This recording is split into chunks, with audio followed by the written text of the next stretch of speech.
बच्चे होंगे तो बाप का झोला देखने लग जाएंगे, मेरी माँ क्या लाई है। बाप बाजार से आता है ना तो बच्चे पहले झोला खोलते हैं, मेरे लिए क्या लाए हो। बोलो हाँ, ये बात सही है कि गलत है। हाँ हाँ, तो जैसे ही व्यक्ति यहां से जाता है ना तो परमात्मा उसका बैग चेक करते हैं, क्या लाए हो, कौन सा कर्म करके आए हो। तो आप लोग बताओ, जब जाओगे ईश्वर के घर तो कौन सा कर्म बताओगे, क्या करके आए हो। आप लोग तो अच्छे हो, बताओगे कि हम वृंदावन में जाके कथा सुनते थे, कीर्तन करते थे, भजन करते थे, वृद्ध माँ की सेवा करते थे, किसी को भोजन कराते थे।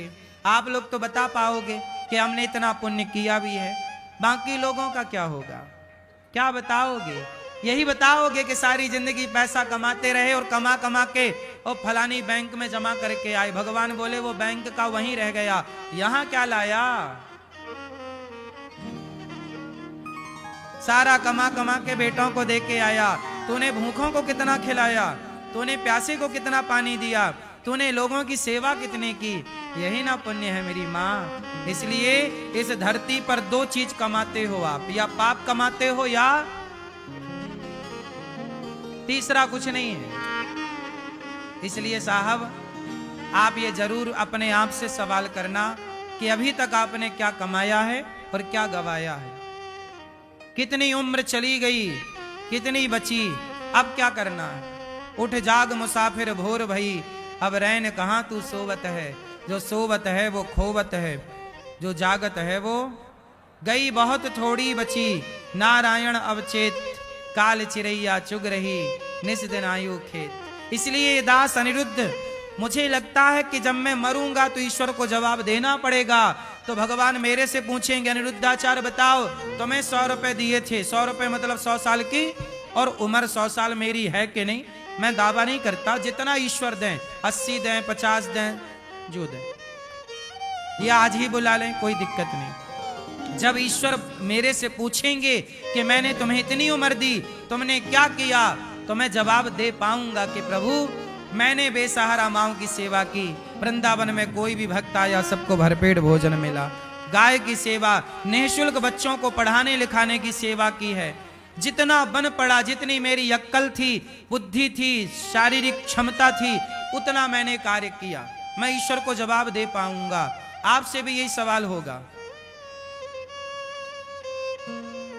अपना अपना जवाब तैयार रखिएगा। सबमिट करना पड़ेगा ना वहां फाइल है नहीं।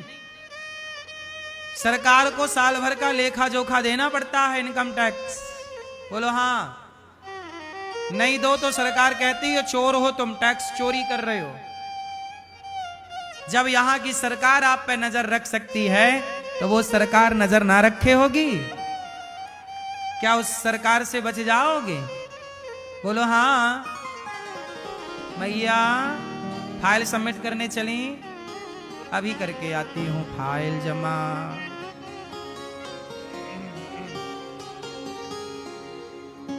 इसलिए साहब बहुत अच्छे से विचार करके काम किया। चींटी मारने से पहले सोचो कि तुम्हारा फायदा क्या है।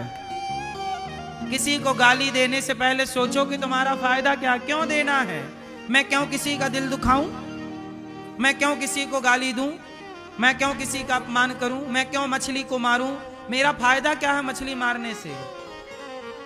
क्यों साहब, क्यों मैं पाप करूं साहब। जब मेरा पुण्य करने से पेट भर सकता है तो मैं पाप क्यों करके पेट भरूं। पुण्य करने से मेरा परिवार ईमानदारी से चल सकता है तो मैं बेईमानी क्यों करूं, बताओ। जीना ही तो है संसार में। कौन सा हम अमर होने के लिए आए हैं। अच्छे कर्म करोगे तो अमर भी हो जाओगे। इसलिए कहता हूं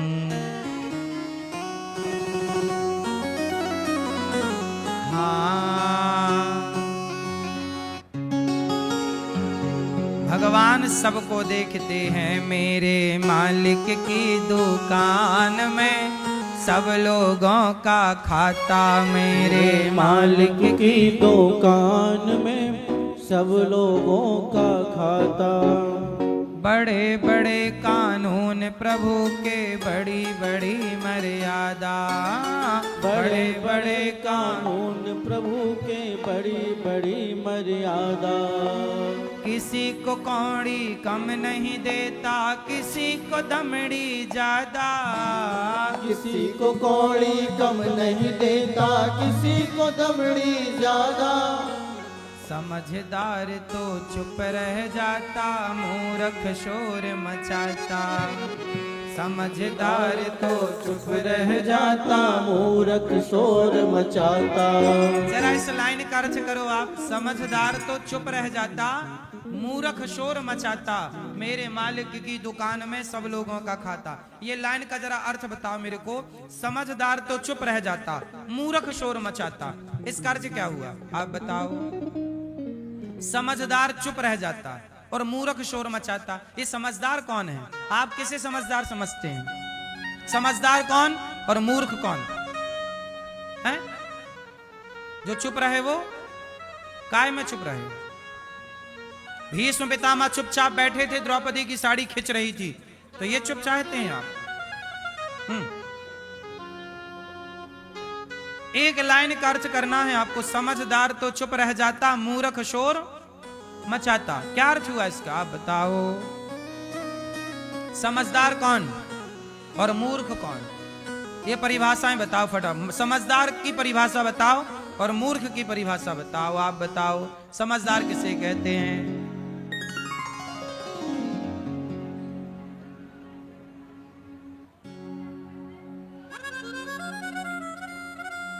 ठीक है, आपकी बात ठीक। हाँ है।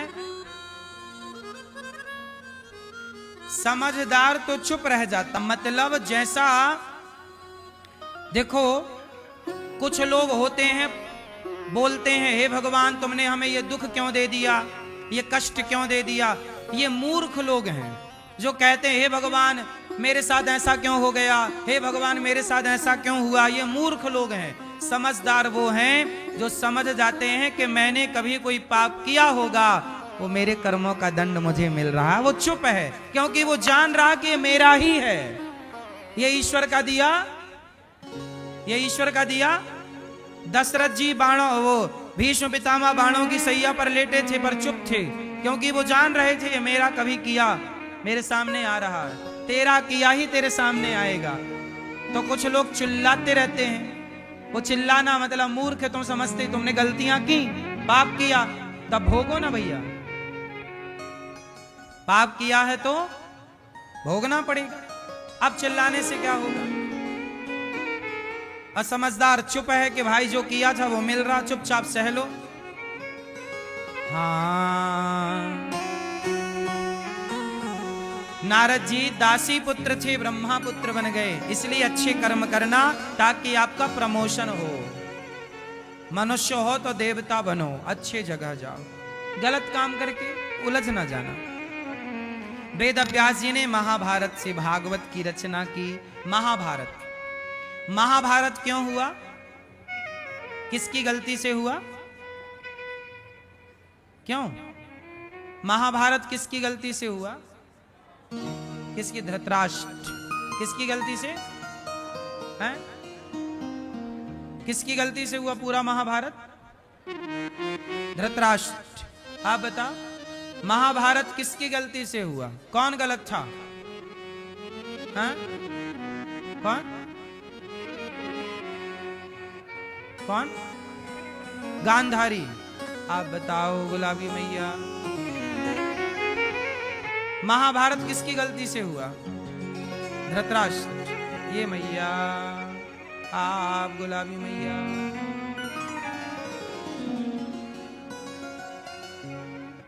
किसकी गलती? द्रौपदी। क्या गलती थी द्रौपदी की? अंधों के अंधा ये बोल दिया, तो इतना बोल देने से महाभारत हो जाता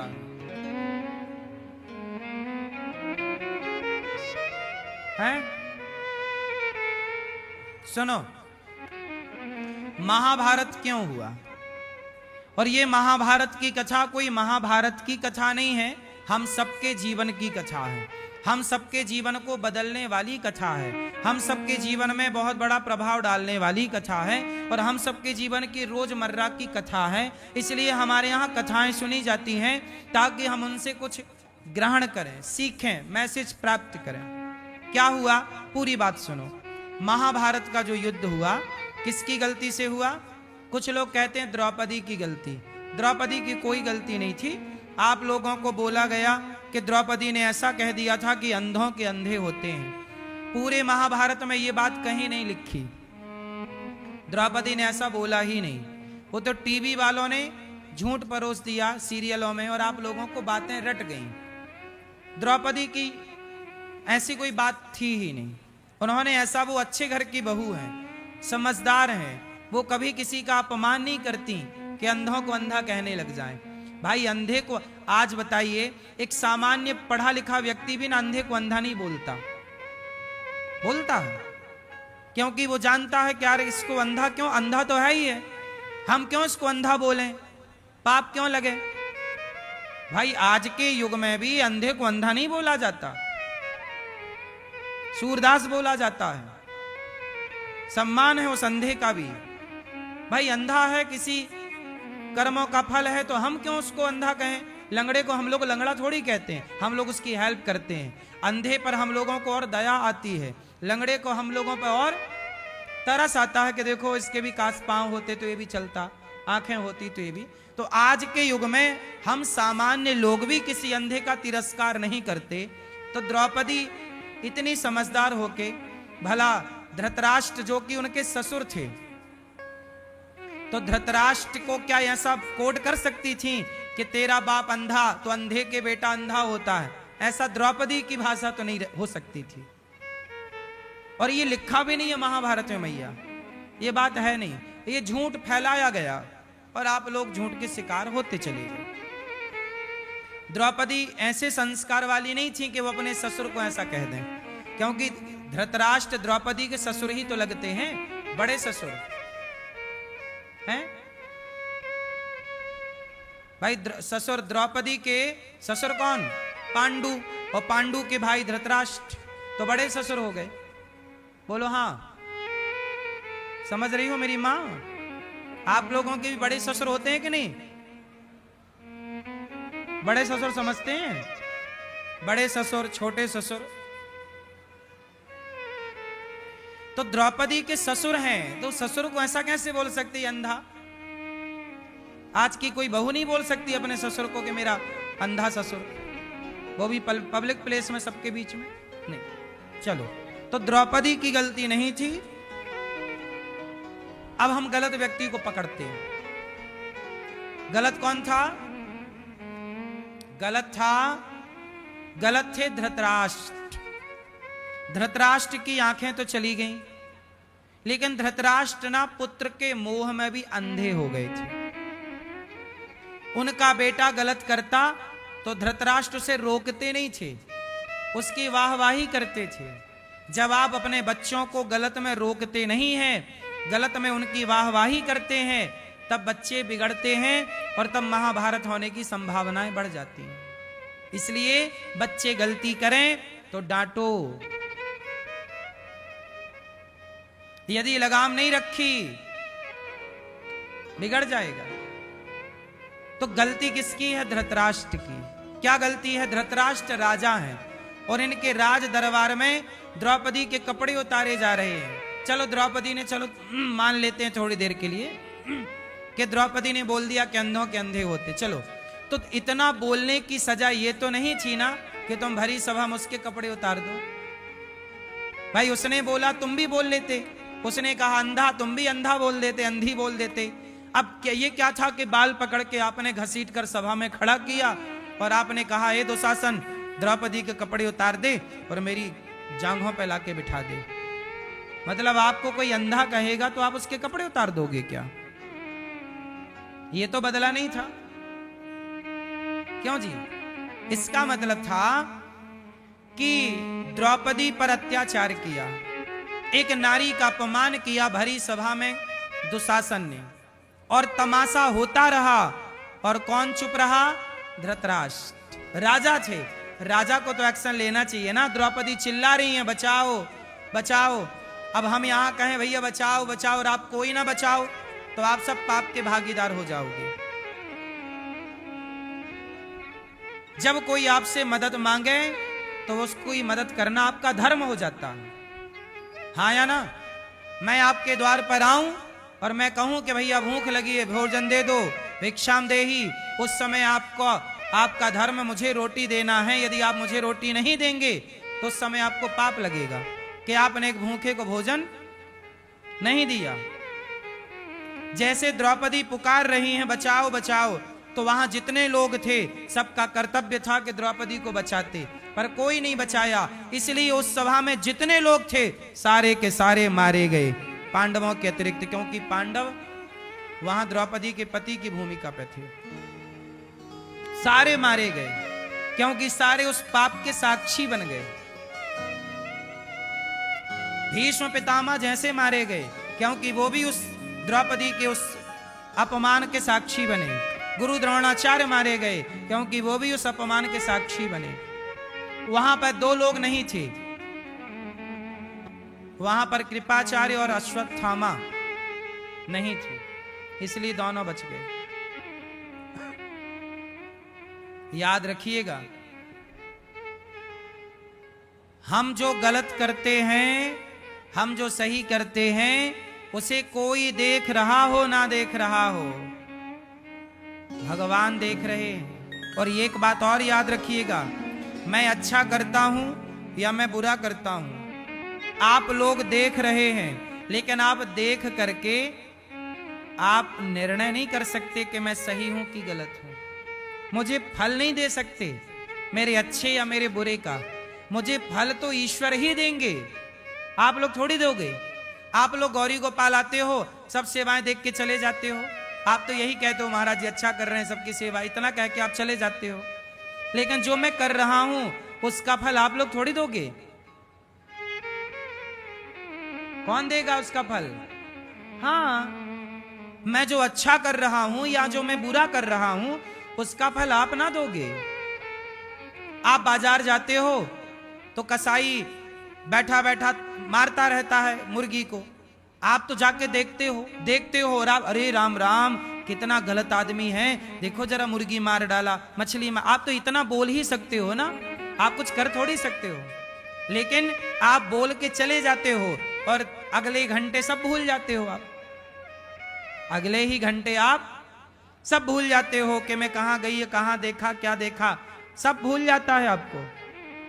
लेकिन वो सब कुछ याद रखता है ईश्वर। इसलिए कर्मों का फल व्यक्ति नहीं देता, कर्म नोट हो जाते हैं ईश्वर के पास और वो फल ईश्वर देता है। और जब वो देता है तब तक आप लोग भूल चुके होते हैं। आप कहते हैं हमने तो ये गलती की ही नहीं, हमें क्यों मिला? हाँ, आप भूल गए पर वो नहीं भूला ना, वहां नोट था साहब, हम लोग सब भूल गए। अच्छा बचपन में मैं खुद अपनी बात करूं, छोटे छोटे बच्चे ना, छोटे छोटे बच्चे चींटियों को मारते रहते हैं बचपन में। छोटा बच्चा देखेगा चींटी जा रही हाथ रख देगा, उसको मजा आता है छोटे बच्चे को। बोलो हाँ, आप भी छोटे थे ना, तो छोटे छोटे जो कीड़े पतंगे घूमते थे ना उनको पकड़ के आप लोग मारते रहते थे। बोलो हाँ कि ना? अब बताइए किसी को याद है कि आपने कितने जीव मारे हैं? किसी को याद हो तो बताओ। मुझे याद है कुछ कुछ कि मैं बचपन में ऐसे गलतियों से अनजान था, कुछ था नहीं, चींटियों के ऊपर पांव रख दिया, तो ये सब पाप तो था। लेकिन जब समझ आती है तब तक वो पाप हो चुके होते हैं। जब तक समझ आती है तब तक हम लोग बहुत सारे पाप कर चुके होते हैं, जाने और अनजाने में। कितने जीव हैं। मैं बचपन में छोटा था तो बंदूक लेके, मेला में नहीं मिलती बंदूक, तो गर्मियों में ना मक्खी बैठी रहा करती थी, तो मैं दूर से मक्खियों पर निशाना लगाया करता था बंदूक से, तो निशाना जाके सही लगे तो मक्खी मर जाए, और तब बड़ा मजा आता रहा, वाह निशाना सही लगा जाए। लेकिन बाद में पता चला यार बेफजूल पाप था ये। बोलो हाँ। तो ये पाप तो थे ना। आप में से भी शायद बहुत लोग ऐसे हों जो बचपन में ऐसे पाप किए हो, क्योंकि नॉलेज तो होता नहीं है, ज्ञान होता नहीं। अब वो पाप हैं। अब देखो हम लोग वो पाप भूल गए। अब मैंने कितनी मक्खी मारी होंगी ये मुझे भी नहीं पता। मैंने कितने इस तरह की जीव हत्या की होगी मुझे ही नहीं पता। लेकिन वो भले ना पता हो, पर वो पाप है तो साथ में, वो जब मौका मिलेगा घुस जाएगा। और फिर मुझे लगेगा कि हमने तो कोई पाप किया नहीं, फिर हमें ये क्यों मिल रहा है। नहीं, कई बार आप लोग भूल जाते, भुलक्कड़ है ना हम लोग। हम लोग क्या हैं? भुलक्कड़ है, भूल जाते हैं। किया हमने, आपका दिल दुखाया और भूल गए। हमने आपको गाली दे दी, अपमान कर दिया और हम भूल गए। हम भूल गए, ईश्वर थोड़ी भूला है। आपने कई बार ऐसे शब्द कह दिए कि सामने वाला रो पड़ा, हाँ या ना? इतना कठोर कह दिया, क्या ये पाप नहीं था? पाप 3 जगह से होता है, मनसा, वाचा, कर्मणा। पाप कितने जगह से होता है? 3 जगह से। मन से पाप होता है। जैसे मन से पाप क्या है? जैसे आपने किसी पुरुष को देखा और देख के ही आपका मन उसकी तरफ चला गया, वाह कितना सुंदर है, ये मुझे मिल जाता। तो ये आपने उसे छुआ नहीं, पर मन तो चला गया, ये भी एक पाप है। ये मनसा पाप हो गया। पुरुष लोग स्त्री को देखते हैं, वाह कितनी सुंदर है, मन चला गया, ये भी पाप है। आप मानो ना मानो ये पाप है। आपने छुआ नहीं, आपने कुछ किया नहीं, आपने बोला भी नहीं कुछ, लेकिन आपका मन तो चला गया ना। पराई औरत में मन जाना पाप है, पराई पुरुष में मन जाना पाप है। अब गया मन, अब मन को कौन रोके? मन तो मन है, पर गया ना, वो पाप है। मनसा पाप। कौन सा पाप है वो? मनसा। दूसरा पाप होता है मनसा वाचा। वाचा मतलब वाणी से पाप। आपने बोल दिया, किसी को गलत बोल दिया। ये बूढ़े बैठे हैं, हमने बूढ़े का अपमान कर दिया, इन्हें जलील कर दिया, तो ये तो बेचारे चले जाएंगे, लेकिन इनका दिल दुख जाएगा। और जब दिल दुखेगा तो वो पाप किसे लगेगा? कि मैंने अपमान किया ना आपका, मैंने आपको जलील कर दिया, तो वो अपमान का वाचा पाप हो गया। मैंने वाणी से पाप कर दिया, आपका दिल कहां से दुखा दिया? इसलिए मन से जो आप सोचते हैं वो भी पाप है। बोलो हाँ। अच्छा एक बात बताओ मेरी माँ, आप जितनी पत्नियां बैठी हैं बताओ, पराये पुरुष के बारे में सोचना भी एक पतिव्रता नारी के लिए पाप है या नहीं? बोलो बोलो, हाँ या ना? हमारे देश में पराये पुरुष के बारे में पतिव्रता नारी के सोचने में भी पाप लगता है। और आजकल लोग लिव-इन को भी गलत मानने को तैयार नहीं है। देख लीजिए जरा, लोग कहते हैं मेरी मर्जी, मैं किसी के संग रहूं, पराई औरत के संग रहें, पराई पुरुष के संग रहें। सोचिए हमारे यहां सोचना भी पाप है, तो छूना कितना बड़ा पाप होगा।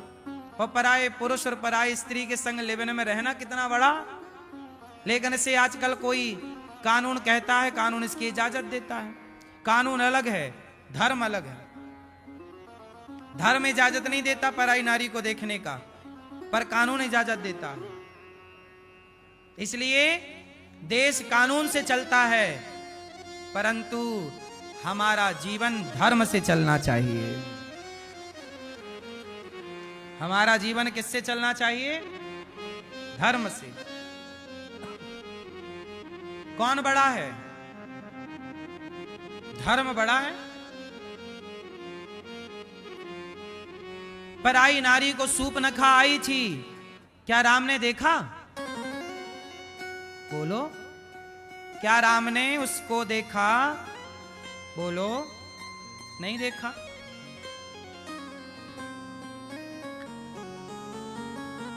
तो मनसा वाचा कर्मणा, कर्म से पाप। आपने किसी का गला दबा दिया, आपने किसी को मार दिया, कर्म से पाप। तो पाप मन से भी होता, वाणी से भी होता, कर्म से भी होता।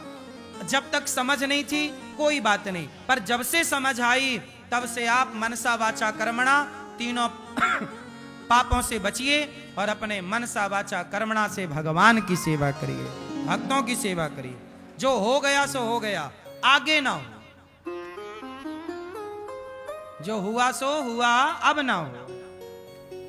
यदि आप अपनी गलतियां सुधार लेते हैं तो भगवान माफ कर देते हैं। ऐसा नहीं है कि हमने पाप किए हैं तो भगवान हमें क्षमा नहीं करेंगे। भगवान बड़े दयालु हैं। कितना भी बड़ा पाप करिए आप, लेकिन भगवान की शरण में चले जाइए और भगवान से कह दीजिए प्रभु मैंने पाप किए हैं, अब मैं नहीं करूंगा, और वो गलतियां मत दोहराइए, भगवान आपको क्षमा कर देंगे। सन्मुख हो ही जीव मोहि जबहि, जन्म कोटि अघनासहि तबहि। कितना भी बड़ा पाप कर लीजिए आप, पर भगवान की शरण में जाइए तो जैसे आग की चिंगारी बड़े से बड़े ढेर को जलाकर समाप्त कर सकती है, ऐसे भगवान का दर्शन और भगवान की करुणा कृपा कई कई जन्म के पाप को जलाकर समाप्त कर सकती है। इसलिए लोग भगवान की शरण में रहते हैं। रावण से यही तो कहा हनुमान जी ने कि तूने गलती की है सीता मां को चुरा के, तूने बड़े पाप किए हैं रावण, लेकिन राम इतने दयालु हैं कि एक बार तू चल शरण में, राम तुझे क्षमा कर देंगे। बोला कि नहीं हनुमान जी ने, जाके बल लवलेश ते जितऊ चराचर झारे, मैं उन राम का दूत हूं जिनकी नारी का तूने हरण किया। चल, अंगद जी गए समझाने कि राम बड़े दयालु हैं, रावण चल शरण में, यदि चला गया तो राम क्षमा कर देंगे। तो राम तो रावण को भी क्षमा करने को तैयार थे, लेकिन रावण शरण में गया ही नहीं।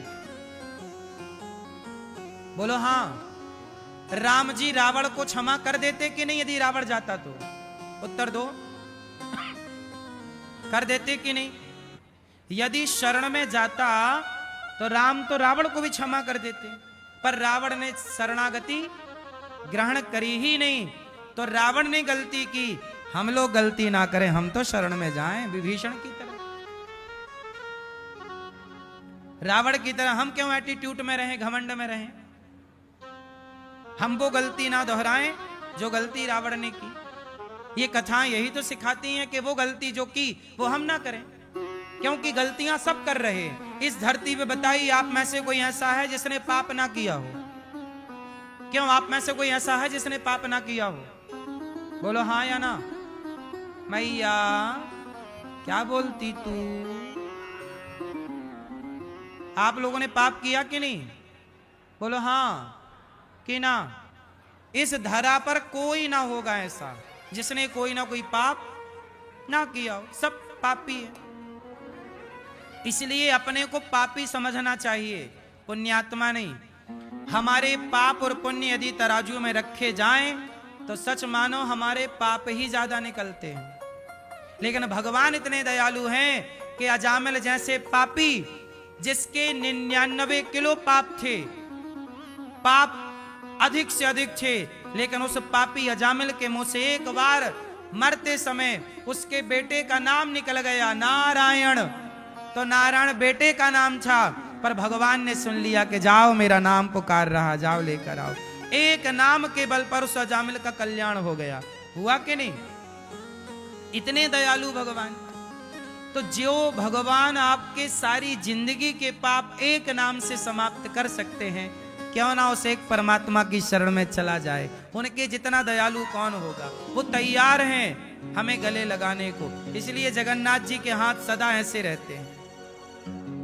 जगन्नाथ जी के हाथ कैसे रहते हैं? ऐसे। ये देखो कैसे हैं। जगन्नाथ जी के हाथ सदा ऐसे रहते हैं कि मैं तैयार हूं तुझे गले लगाने के लिए, बस तू मेरी शरण में तो आ जा। लेकिन जीव ऐसा अभिमानी है कि भगवान की शरण में जाता ही नहीं, स्वीकार ही नहीं करता कि मैं गलत हूं। अच्छा ये बताओ, आप स्वीकार करते हो कि आप पापी हो? कहो कि मैं पापी हूं, कहो कि मैं अधम हूं। जब कहोगे नहीं, स्वीकार नहीं करोगे, भगवान कैसे स्वीकार करेंगे? पहले आप स्वीकार कीजिए अपनी गलतियां, फिर भगवान स्वीकार करेंगे आपको। आप स्वीकार नहीं करेंगे तो भगवान बोले मैं भी स्वीकार नहीं करूंगा तुझे। तूने कौन सा स्वीकार की अपनी गलतियां? कहो हे प्रभु मैं जैसा हूं आपका हूं, मैं पापी हूं, नीच हूं, दुष्ट हूं, अधम हूं। कहो।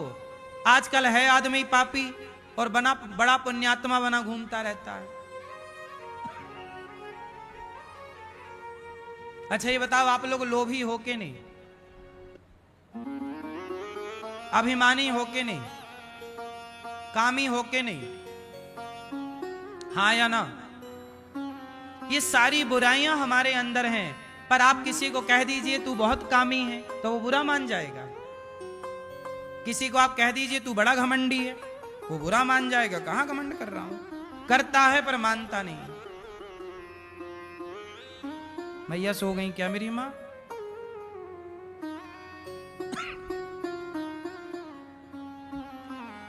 तो महाभारत किसकी गलती से हुआ?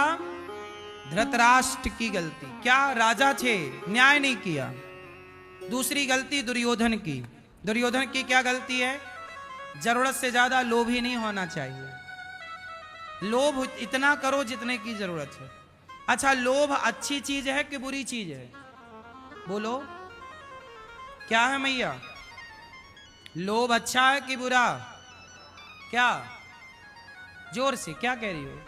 बुरा है। आप बताओ भैया चश्मा वाले, लोभ अच्छा है बुरा है? बुरा। आप बताइए, बुरा। आप बताओ लोभ अच्छा है बुरा है? बुरा। पीछे वाले भैया, लोभ अच्छा है कि बुरा है? बुरा। लाल मैया, बुरा। आप बताओ लोभ अच्छा है कि बुरा है? लोभ अच्छा है, बुरा नहीं है। यदि लोभ बुरा होता तो भगवान लोभ बनाते क्यों? लोभ करना अच्छा है, पर किसका लोभ करें? सत्संग का लोभ करिए, नाम जप का लोभ करिए, कथा का लोभ करिए, दान पुण्य करने का लोभ करिए। भाई लोभ